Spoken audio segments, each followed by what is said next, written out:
그다음 이제 11월에 이 제약 기업 관련해서 두 가지 큰 이슈가 있었는데 첫 번째는 어제부터 이제 6일까지 수요일까지 열리고 있는 그 비만 주간 오베시티 윅 학회가 있고 그리고 11월 15일부터 19일까지는 미국 간질환 협회에서 열리는 그 간 학회 관련한 세미나가 있습니다. 거기서 이제 간질환 치료제 관련한 기업들이랑 여기 비만 치료제 관련한 기업들 다 실적 발표가 있는데 근데 결국 최근에 비만 치료제 기업들도 다 간질환 그 비알코올성 지방 간염 내시 관련해서 뭐 적응증 확대 아니면 또 그쪽으로도 약을 개발하고 있다 보니까 어떻게 보면 다 비만 치료제 관련한 기업들의 행사의 달입니다. 이번 11월 달이.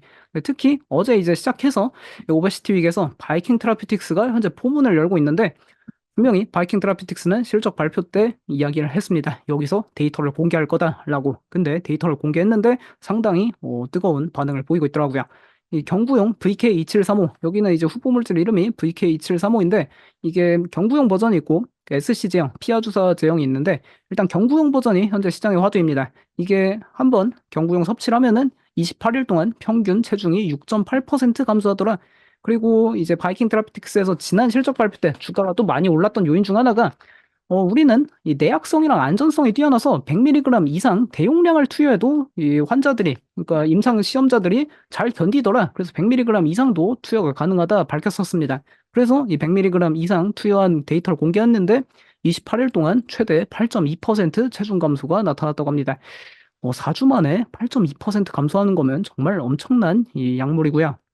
실제로 일라이릴리에서 만들고 있는 경구용 비만 치료제 여기도 임상 3상 중인데 올포글리프론 28일간 3% 체중 감소했습니다. 물론 더 긴 기간으로 가면은 이들도 체중 감량 효과는 뛰어난데 일단 이렇게 4주간만 봤을 때는 거의 뭐 이 바이킹 테라피틱스의 VK2735가 동급 최강의 그런 효력을 보여주고 있고요.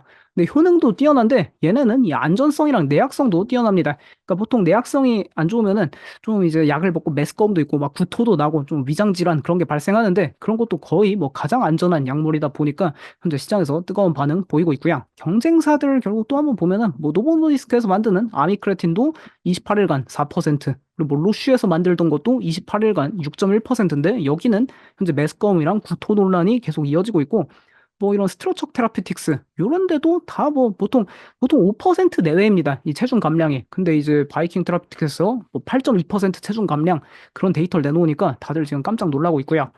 근데 어쨌든 뭐 스트럭처 테라피틱스 요런 데도 다 메스꺼움이랑 구토 이런 내약성 논란이 있고 화이자의 다누글리프로는 1일 2회 임상 제형이 현재 실패해가지고 1일 1회로 임상 재돌입한다 그런 이야기 있을 정도로 이게 만들기는 쉽지 않은 것 같은데 어쨌든 바이킹 테라피틱스는 현재 혼자 잘 만들고 있습니다.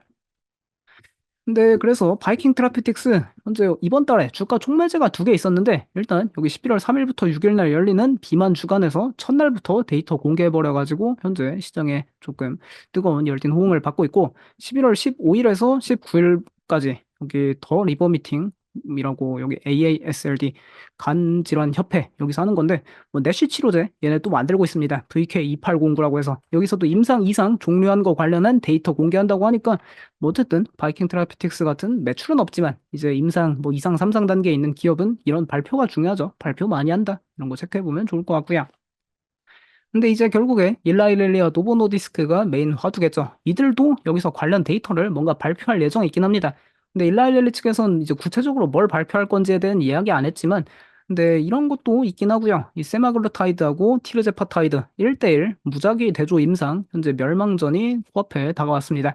근데 지난 컨퍼런스 콜에서 보니까 이거를 이 비만 주간 11월 3일부터 6일까지 열리는 이번 주에 공개하진 않고 그냥 11월 내에 공개하겠다 이렇게 이야기를 해가지고 언제 공개할지 모르겠지만 이제 이 둘 중에 어떤 의약품 효능이 더 좋은지 확실하게 결판이 나옵니다. 그거에 따라 조금 그 당시 뭐 주가 변동이 있을 수도 있을 것 같고요.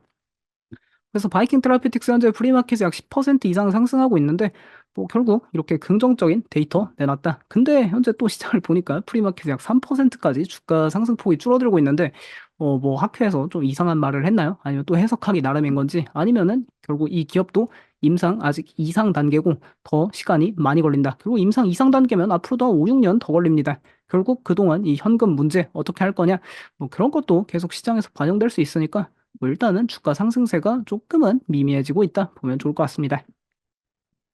그다음 이제 이 비만 치료제와 함께 또 하나 볼 수 있는 건 이 내쉬 치료제죠. 비알코올성 지방 간염, 내쉬 치료제. 올해 초부터 한 번씩 다루고 있는데 이슈가 나올 때마다 여기 가장 대표적인 플레이어는 사실 대표적 플레이어가 아니라 원앤올리입니다. 여기밖에 없죠. 세계 최초이자 유일의 약물을 만든 이 메드리갈 파마시티컬스의 레즈디프라. 레즈디프라가 유일한 비알코올성 지방 간염 치료제로 FDA 승인받은 유일무이한 약인데 지난주 목요일 날 실적 발표를 했더라고요. 근데 목요일 날 실적을 발표했을 때 그땐 못 다뤄드렸는데 이게 매출이 어 이번에 두 번째 매출이고요. 그러니까 FDA 승인을 지난 3월에 받았어 가지고 이 판매 승인을 그래서 지난 분기부터 이제 판매가 들어가서 뭐 지난 분기, 이번 분기 판매가 나왔는데 매출 성장률이 분기 대비해서 뭐 325%씩 가파른 성장하고 있습니다. 왜냐하면 매출이 0에서 시작했다 보니까 매출 성장률은 정말 가파른데 그래도 시장 컨센서스라는 게 있지 않습니까? 매출 성장률 시장에서 뭐 3,400만 달러 예상했는데 6,200만 달러로 시장 예상치를 두 배나 웃도는 모습 보여줬고 결국 이제 이런 제약사 이런 좀 바이오 이제 약을 판매하는 기업들은 뭐 다 R&D 비용이죠. 사실 R&D 비용이 그동안 이제 사업을 그 비용을 다 차지했고 이제 판매를 시작하니까 이 판관비가 들어가는 건데 뭐 근데 판관비도 계속 뭐 꾸준히 그냥 현재 수준 유지되고 있습니다. 그리고 뭐 매출 원가야 워낙 저렴하죠. 이런 그 의약품이라는 게 사실 다 R&D 비용이다 보니까 그래서 이게 매출 규모가 좀 어느 정도만 커지면 금방 흑자 전환되지 않을까 이런 기대감도 현재 존재하고 있고요. 메드리갈 파마시티컬스 측에서는 레즈디프라가 내시 치료의 표준으로 이제 의사들이 인식하기 시작했다라고 그런 이야기하고 있습니다. 그리고 또 사업 규모를 확장하기 위해 이제 유럽 의약품청의 심사를 받고 있고요. 그 FDA 심사 같은. 그래서 내년 하반기에는 유럽에도 최초의 내시 치료제 출시 목표를 하고 있답니다. 현재 흥미로운 건 또 미국에서 이 비알코올성 지방간염 치료제 레즈디프라의 상용 환자의 80% 이상에서 보험 적용이 이제 예정돼 있다. 내년 1월 1일부터 메디케어에서 보장을 시작하는데 현재 약 상용 판매가 전체 매출의 50% 차지하고 나머지 30% 정도는 메디케어, 나머지 10% 정도는 이제 메디케이드인데 이제 메디케어를 통해서도 조금 내년부터 상당히 기대가 되고 있다. 그런 이야기하고 있고요. 그리고 여기도 11월 15일에서 19일간 열리는 이 간질환 연구협회에서 신규 데이터 뭔가 또 공개한다고 합니다. 그리고 또 흥미로운 이야기가 있었는데 결국 이제 뭐 일회성 매출 발생 아니냐 그런 이야기를 할 수도 있죠. 왜냐하면 이제 도매 업체에서 미리 사서 좀 쟁여놓고 재고로 그런 수도 있는데 뭐 여기 메드리갈 측에서는 레즈디프라 처방 환자가 일관된 증가세를 보이고 있다. 계속해서 환자 증가할 거다. 뭐 그런 긍정적 이야기하고 있습니다. 그래서 이 비알코올성 지방 간염 결국 이거는 치료를 해야 하고요. 뭐 비만이랑 이형 당뇨병, 고지혈증이 주요 원인인데 일반적으로 증상이 없어서 방치해 두면은 간경화, 이제 간이 딱딱해지고 뭐 그러는 겁니다. 간경화 이루어지고 그리고 간암까지 이어져서 정말 치명적인데 이것도 뭐 단계가 있더라고요. F1부터 뭐 F4까지 있다는데 어쨌든 F2에서 F3 정도에는 치료를 받아야 하나 봅니다. F4 넘어가면은 이제 간암 된다고 하는데, 근데 어쨌든 이 레즈디프라를 통해 여기 간 경화 F2에서 F3 단계에 있는 거를 치료한다. 보면 좋을 것 같습니다. 그래서 이제 이 레즈디프라 만드는 메드리갈 측에서 우리 신약이 블록버스터 신약이 무조건 될 거다. 그거를 엄청 확신에 차서 이야기하더라고요. 블록버스터 신약하면은 연매출이 10억 달러 이상입니다. 이제 메드리갈 파마슈티컬스 측에서 연매출 10억 달러 그동안 넘었던 블록버스터 신약들의 이제 성장 궤도를 한번 추적해 보니까 뭐 충분히 우리도 갈 수 있다 그런 이야기하고 있고요. 이 미국에만 내쉬 중증도 환자가 150만 명이라고 합니다. 근데 이제 노보노디스크에서는 뭐 내쉬 환자 추정치 2,200만 명 제시하고 있는데 어쨌든 여기 뭐 중증도 환자니까 좀 더 적게 추정하고 있다. 근데 그중에 31만 5천 명 조금 이제 중증도 환자 먼저 우선 처방 예정에 있는데 현재까지 6,800명 환자에 처방했다고 합니다. 6개월 동안. 근데 이게 좀 가파르게 증가하고 있더라고요. 환자한테 처방하는 게. 그래서 뭐 현재 매출이 누적해서 7,600만 달러 정도 나오는데 현재 추세로 약 9만 명 환자에 처방하면 10억 달러 나오니까 뭐 한 2, 3년 내로 10억 달러 넘지 않을까 그런 기대감도 할 수 있고 뭐 미국 외로도 이제 확대한다 하니까 좀 기대감은 확실히 존재합니다. 근데 문제는 2년 뒤부터는 그런 바이킹 테라피틱스 같은 데서도 이거 내시 치료제 만들고 있고 그러다 보니까 경쟁 의약품 출시되면 조금 약가가 많이 인하되겠죠. 이게 하나로 치면은 1년에 한 5천만 원 정도 이제 내야 그 1회 먹을 수 있는 약 처방받는 거라는데 어쨌든 뭐 그때 가면은 약가도 좀 인하될 수 있으니 이런 건 부담 요인이다. 그리고 GLP-1 관련한 그런 뭐 일라이릴리에 그 티르제파타이드나 노보노디스크 세마글루타이드들도 이 내쉬 적응증 확대 계속해서 테스트하고 있으니까 이런 것도 조금은 투자 유의 포인트인데, 근데 메드리갈 경영진은 이 현재 보니까 GLP-1 처방 환자들이 다 이 비알코올성 지방간염 치료제 레즈디프라 병용해서 투약하더라. 그래서 앞으로도 그럴 거다. 확신한다. 레즈디프라는 매우 유리한 위치에 있다. 뭐 선점자 효과를 확실하게 누리고 있다. 그런 거 강조하고 있고요. 근데 이게 좀 흥미로운 것 중 하나가 이 내쉬 치료제 때문에 약간 불똥이 튄 시장이 하나 있는 것 같습니다. 저희 방송에서 정말 많이 다룬 기업 중 하나죠. 어떻게 보면 이 트랜스메딕스도 트랜스메딕스 이게 그 장기 이식하는 그 관련 업체인데, 이렇게 장기 이식 그 이제 냉동 약간 그 특유의 기술이 있죠. 냉장시켜가지고 이거를 뭐 미국이란 넓은 땅에서 장기 이식을 원활하게 다 매칭시켜주는 그런 기업인데, 여기 매출이 그러니까 장기 부위들이 여기 사업이 폐하고 심장이랑 간 이렇게 합니다.